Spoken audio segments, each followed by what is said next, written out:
Los Angeles, California, Friday, December 5th, 1969, 1:08 p.m.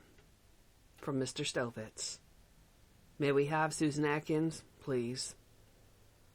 Susan Denise Atkins, the witness on the stand at the time of the noon recess, having been previously duly sworn, resumed the stand and testified further as follows. The foreman said, I would like to remind you that you are still under oath, and the admonition that I gave you this morning still stands. The witness stated, I understand that. And then resumes the questioning. From Mr. Bugliosi, okay. We hope to have you off the witness stand in about a half hour or so. I know it is not easy up there. Going back just a second, Susan, with the Tate homicides on the day following the date of the homicides, in addition to your comment when you saw the news over the television, did you hear any other member of the family discuss these Tate murders at the ranch? Some of the girls talked about it and said that I don't recall exactly what they said, but they were aware of the fact that we had gone out the night before. They were aware of the fact that we had gone out. That Katie, Tex, and Linda had done it? Not had done it, but had gone out the night before. At that time, they weren't fully aware of the fact that we had done it, but we didn't actually have to say anything. The family was so much together that nothing ever had to be said. We all just knew what each other would do or had done. You got the impression that other members of the family knew that you, Tex, Linda, and Katie had done it. I got the impression that they had put two and two together. Did you hear Tex or Charlie talk about it the day following? No. Mr. Foreman, the following testimony again will relate to counts 6, 7, and 8 of the proposed indictment. Susan, on August the 10th, that is the following night following the Tate homicides, did Charlie say anything to you? He told me to go get 2 changes, get a change of clothes. I looked at him and I knew what he wanted me to do. And I gave a sort of sigh and went and did what he asked me to do. I didn't pick up any weapons. Did he ask you to get a knife? No. This is Charlie Manson you are talking about? Yes. Did he say what you were going to do that night? He said we were going to go out and do the same thing we did the last night. You gave Charlie a sigh when he said that. Yeah, I was in a state of shock. From the previous night? From the previous night. What time did you leave the ranch that night? I don't know. I know it was in the early evening. It was after dark. What car did you leave in? The same car as the night before. Who drove the car? Charlie. Who was in the car with you and Charlie? Tex, Clem, Katie, Leslie, Linda, and myself. So there was Charlie, that is Manson, Clem, Katie, and Leslie, and Tex. Is that correct? Yes, and Linda. And Linda Kasabian. Mr. Foreman, I have here a photograph of a male Caucasian. May it be marked Grand Jury Exhibit number 15 for identification? It may be so marked. I have here another photograph of a female Caucasian. May it be marked Grand Jury Exhibit number 16 for identification? It may be so marked. I show you Grand Jury Exhibit number 15. Do you know who is shown in this photograph? Yes, that is Clem. Clem Tufts? Yes. And he was one of the persons who was in the car that Charlie was driving that night. Yes. I show you Grand Jury Exhibit number 16. Do you know who was shown in that photograph? Yes. Who is that? That is Leslie. Do you know her last name? No, I don't. Does the name Sankston ring a bell? No, I don't think I ever knew Leslie's last name. This is the Leslie about whom you've been referring as being in the car? Yes. Were there any weapons in the car? Just a gun, to my knowledge. Who had the gun? Charlie. This was not the same gun as the previous night? The gun the previous night was thrown over a hill. By Linda?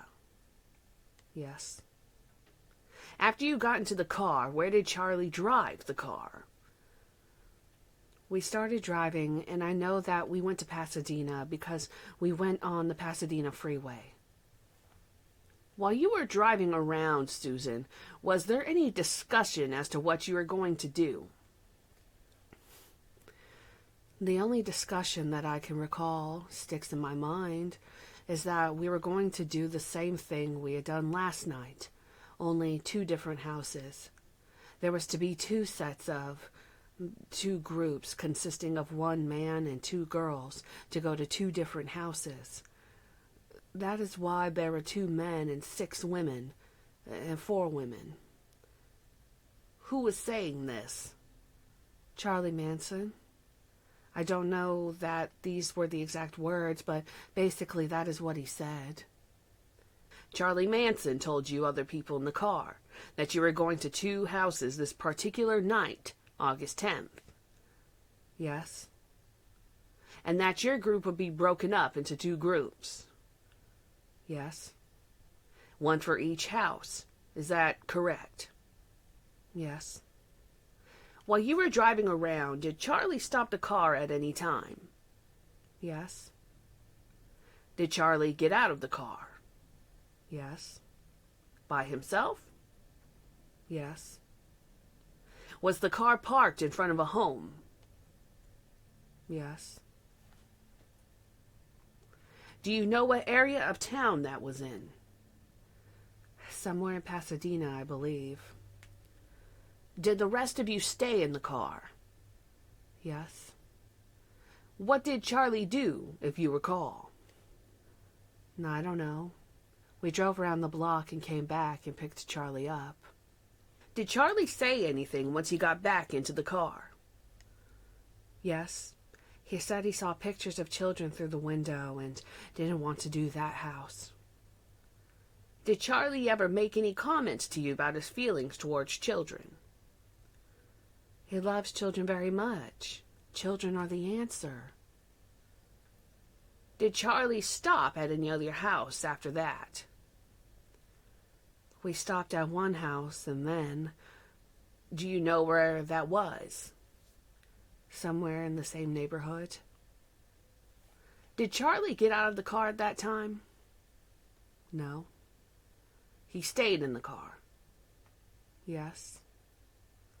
What took place in front of that house? Nothing. We just watched. For how long? About 2-3 minutes. Was anything said at that time? No. What happened next? We drove on, and then we just continued driving around, and I fell asleep. I was thoroughly exhausted, and when I woke up, we were in front of another house, and I seemed to recognize the house. Not the house, but the particular area. Before we go into that, just go back a second.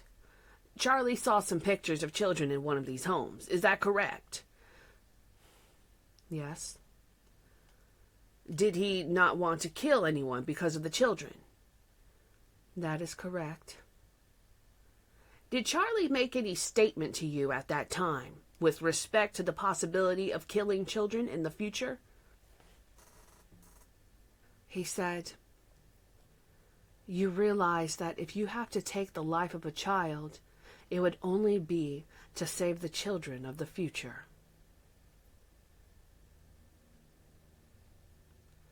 Did he explain what he meant by that? No.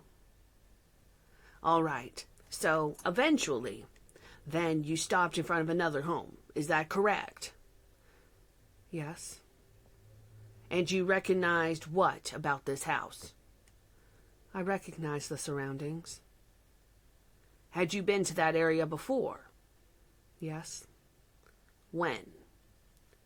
About a year previous. Were you there by yourself at that time? No. I was there with about 15 people. Did you enter a home at that particular time a year earlier? Yes. Was that home... Where was that home in relation to the home in front of which you are presently parked? Next door to the right. What had you done in that other home about a year earlier? We all took an LSD trip together. You and Charlie and some other people? Yes, about 15 of us. You recognize this home? I recognize the area. Mr. Foreman, I have here another photograph. This is a photograph of the front portion of a home. May it be marked Grand Jury Exhibit number 17 for identification? It may be so marked. I show you Grand Jury Exhibit number 17 for identification. Susan. And ask if you have seen that particular home before? The home I did not see. This wall I did recognize. You say this wall. You are pointing to the wall on the left side of the photograph. Yes. I have here another photograph, Mr. Foreman. It appears to be the same home, but it also shows a driveway. May it be marked Grand Jury Exhibit number 18 for identification? It may be so marked. Susan. I show you Grand Jury Exhibit number 18 for identification. Do you know what is shown in this photograph? Yes. We are parked basically right here. Right at the bottom of the driveway. Yes, more in front of the pillar. And the reason why I couldn't see the house was I said I was sitting in the back seat. In the back, like I said earlier, there's no back seat to the car, and I was slumped down because I was sleeping, and when I looked up, I just woke up from a dream, and I dreamed that Charlie had gone into a house with Tex and killed the people. Now, you do recognize this driveway right here, is that correct? Yes. And your car was parked in front of the driveway? Somewhere around this area, in between here and here. And to the right of the home that is shown in this photograph here, Grand Jury 18, there is another home where you had gone a year earlier with Charlie. Is that correct? Yes. What happened after Charlie stopped the car in front of this home? He got out of the car. By himself? Yes. Now, the only reason why I know he got out of the car is because when I woke up, he wasn't in the car. Was everyone else in the car? Yes. That is, Clem and the rest of them? Yes. What happened next? Then he came back and he said, Tex, Katie, and he looked at me and he could see that I didn't want to go into the house. And he said, Leslie, go into the house. I have got the people tied up. They're very calm. He said something to the effect last night that Tex let the people know that they were going to be killed, which caused panic. And Charlie said that he reassured the people with smiles in a very quiet manner that they were not to be harmed. And just, they were not to be harmed. And so Tex and Leslie and Katie got out of the car. You say Katie. Patricia Krenwinkel? Yes. And Leslie, is that the photograph of the girl I showed you? Yes. And Tex? Yes. The three of them? Yes. These three got out of the car? Yes. And you and Charlie and Clem and Linda remained in the car? Yes. And Charlie also had a wallet, which he supposedly got from the house. He said it was the woman's identification. When did Charlie say this? When he got back in the car, and after he sent Linda, not Linda, but Leslie and Katie and Tex into the house. Did Charlie tell Tex and Katie and Leslie what to do once they entered the house? No. Whether it be a fact that I heard it or my imagination tells me this, I'm not sure, so, you know. What is your present belief at this time? It is not a belief. It is just a thought that is in my mind. What is the thought at this time? That Charlie instructed them to go in and kill them. And you said that he had already tied them up, is that correct? Yes. He said to paint a picture more gruesome than anybody had ever seen. He told Tex this? Yes. Did he tell Tex and Leslie and Katie how they were supposed to get back to the ranch that night? Hitchhike. He indicated to them that he and you and the rest would not wait outside. That is correct. Did you see Katie and Leslie and Tex enter the home? No, I did not. How long after they left your car did Charlie drive off? Almost immediately. You did not come back to the house that night? No. Did Charlie indicate why he had picked this particular house?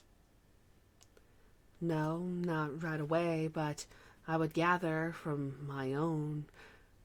Well, apart from any assumption on your part, did Charlie ever indicate why he picked this particular house?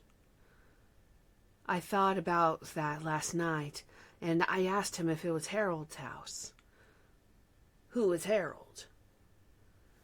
Harold was the man who happened to have lived in the house next door a year ago previously. What did he say to that? He said, "No, it's the one next door."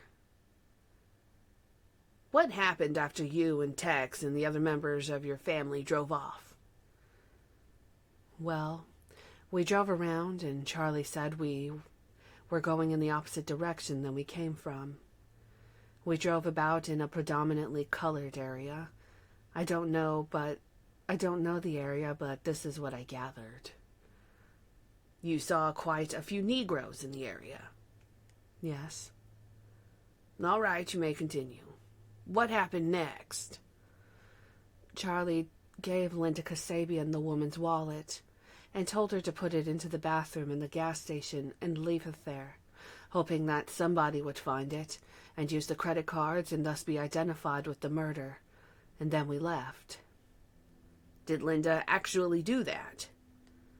Yes, she said she did. I didn't see her leave it, but she didn't come back with it either. What is the next thing that happened? Now we drove around for a long time and I went back to sleep. It wasn't like I was asleep. It was like I was drugged. I felt very heavily drugged. I was not on drugs at the time. I just felt like that I had been shot with morphine or something, or fell asleep and I woke up back at the ranch. Back at the ranch, Susan, did you have any conversations with Patricia Krenwinkel concerning what had taken place inside the residence? I did, but I want to ask you a question on this. Is it required that I give you the information that Katie gave me in front of the grand jury? No, it is not required, Susan. But all I can say is that we'd all appreciate it if you would tell us the complete story. And that is what you are here for. We want the truth. Well, I wouldn't lie to you, but to say something that somebody told me, I don't know whether it is the truth. Well, we realize that, Susan. What she told you could have been a fabrication. We realize that. What we are seeking now is to find out what she told you. It will be determined at a later time whether or not what she told you is the truth. But we would appreciate your telling the grand jury members what she told you to the best of your recollection. Would you do that for us? Well, no disrespect for the grand jury members. What I'm about to tell you, I don't know. I don't want to tell you, but I'll go ahead and tell you anyway. When did this conversation take place, Susan, with Katie? The next morning. Were you by yourself? Yes. Is that at the Spawn Ranch? Yes. What did Katie tell you? She told me that when they got in the house, they took the woman into the bedroom and put her on the bed and left Tex in the living room with the man, and that her and Leslie stayed with the woman and reassured that woman that everything was going to be all right, and that everything was good, and that they wouldn't be hurt, and that everything was going to be all right. And Katie told me this herself. She said, I wasn't talking to that woman. I was talking to myself. And then Katie said the woman heard her husband being killed and started to scream, What are you doing to my husband? And Katie said that she then proceeded to stab the woman with either a fork she got from the kitchen or a knife that she got from the kitchen. I'm not sure which. Did she say what Leslie was doing while? Leslie was helping Katie hold the woman down because the woman was fighting all the way up until she was dead. And I looked at Katie, and I'm not sure in my own mind whether Katie said this or I said this. That is what the woman would carry with her infinitely. What are you doing to my husband? Did she say anything about a pillowcase? Yes, there was a pillowcase placed over the woman's head. Who placed it over the woman's head? I don't remember whether she did it herself or Leslie did it, or whether they did it together. What else did Katie tell you occurred inside the residence? She said that after that they went out by the living room and wrote things on the front door. Did she say what she wrote on the front door? Death to all pigs. I'm not sure whether she said that they wrote that on the refrigerator door or on the front door. Did she say what they wrote it with? Blood. Did she say whether they wrote anything else? I think she said they wrote Helter Skelter. Did she say where they wrote that? Not to my recollection. It was either on the front door or the refrigerator door, or on one of the two. Was that in blood also? Yes. Did she say whether she wrote anything else? Arise. Arise? Yes. Did she say where they wrote arise? In the corner of the living room somewhere. Was that in blood also? Yes. Did Katie say anything about fingerprints? I don't really know whether she said anything about fingerprints, but from previous experience I would imagine she did. Then she said they all took showers and changed their clothes. Inside the residence? Yes. Did Katie say whether she had done anything with the fork? Yes. What did she say? She said she went into the living room with a fork She brought it from the kitchen. She looked at the man's stomach, and she had the fork in her hand as she put the fork in the man's stomach and watched it wobble back and forth. She said she was fascinated by it.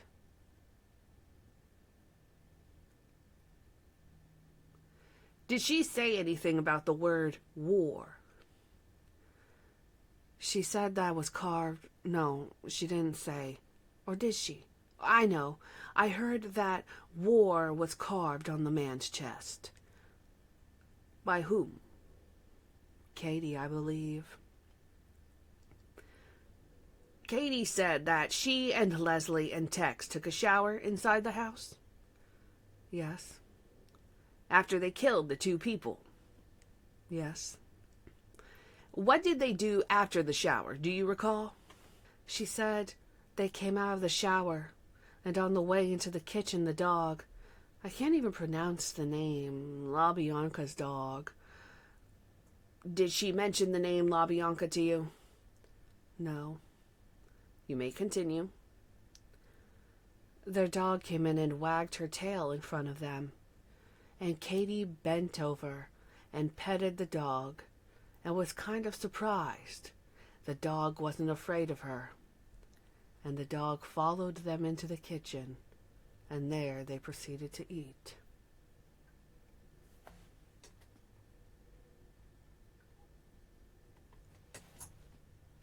Did Katie say what they were eating? They ate something. They were hungry and decided they wanted something to eat. Katie, Leslie, and Tex? Yes. Where did they get their food? From the refrigerator. Did Katie say anything about the children of these two people whom they had killed? She said the bodies would probably be found, on her own assumption, just from the type of people that they were and the neighborhood. They probably had grown children. They usually would probably come over for like Sunday dinner or Sunday afternoon, or sometime during the weekend the children would be over and find the bodies. Did Katie say what she and the other two did with their clothing, if anything? They changed their clothes. Did she say where they changed their clothes? In the house. Did she say what they did with the old clothes? On the way back to the ranch, they dumped the old clothing in a garbage can a few blocks, maybe a mile away from the house. After you spoke to Katie about this, was there any other discussion on the ranch about what had taken place on the evening of August the 10th? No, not to my knowledge. Did you hear Charlie talk about it at all? Not to my knowledge. Tex? No. Susan? Did Charlie oftentimes use the word pig or pigs? Yes. How about helter-skelter? Yes. Did he use the words pigs and helter-skelter very, very frequently? Well, Charlie talks a lot. I am concerned about these two words, pigs and helter-skelter. I know of, and some of the songs he wrote, helter-skelter was in them, and he talked about helter-skelter. We all talked about helter-skelter. You say we. Are you speaking of the family? Yes. And that includes Tex? Yes. So the words pigs and helter-skelter were common vocabulary, is that correct? Yes. In what context would you and the other members of your family use the words pig and pigs or helter-skelter? Context? How would the words pigs and helter-skelter come up in your conversation? They just come up. All our conversations were spontaneous. What did the word pig or pigs mean to you and your family? You must understand that all words had no meanings to us, and that helter-skelter was explained to me. By whom? By Charlie. I don't even like to say Charlie. I'd like to say the words came from his mouth, that Helter Skelter was to be the last war on the face of the earth. It would be all the wars that have ever been fought, built one on top of the other, something that no man could conceive of in his imagination. You can't conceive of what it would be like to see every man judge himself, and then take it out on every other man all over the face of the earth. And the word pig was used to describe the establishment.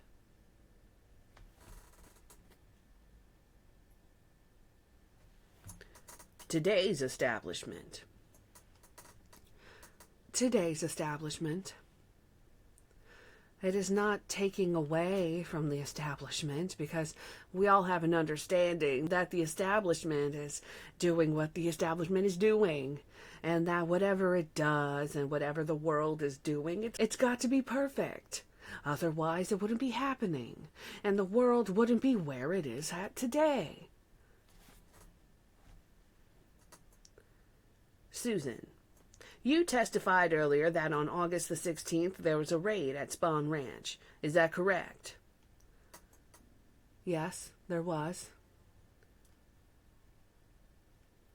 Between August 10th and August 16th, what took place at the Spawn Ranch? There was a motorcycle group. We had a young man there by the name of Danny DiCarlo, who was very much in love with one of the young girls on the ranch, and he stayed there, basically, because he was in love with her. How long had Danny been at the ranch? About 6 months, to my knowledge. I would say 6 months.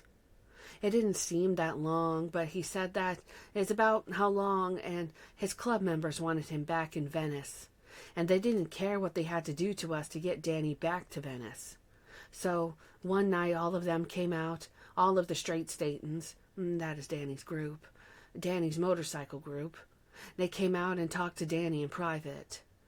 The men threatened to rape all of us girls, and they told us that if Danny wasn't back in Venice by 5 o'clock the next day, they would come out and kill us all, including the children, and start a fire and burn the ranch down. And we proceeded to look at them and said, "Go ahead. Danny does what Danny wants to do. If Danny wants to stay here, that is up to him. You can come out and kill us all. We won't even fight back." And we wouldn't have. On August 16th, were most of you arrested at that time? All of us were arrested. There were 31 people. And were you later released? Yes. Eventually, did you go to the Barker Ranch in Inyo County? Yes. In a big bus? No. How did you get there? The big bus was taken up to the Barker Ranch last winter. Charlie drove it up there. Charlie Manson? Yes. This was right after my child was born, about 2-3 months later. Between August the 10th and August the 16th, did Charlie or you or any other member of the family go out to anyone else's home and do what you previously did? No, not to my knowledge.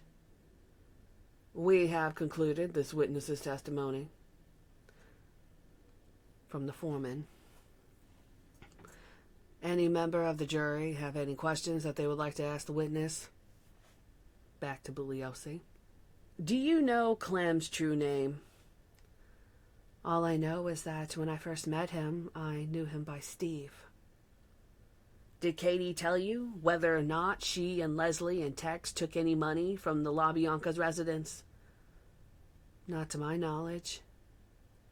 Is Clem Tufts the same party as Steve Grogan?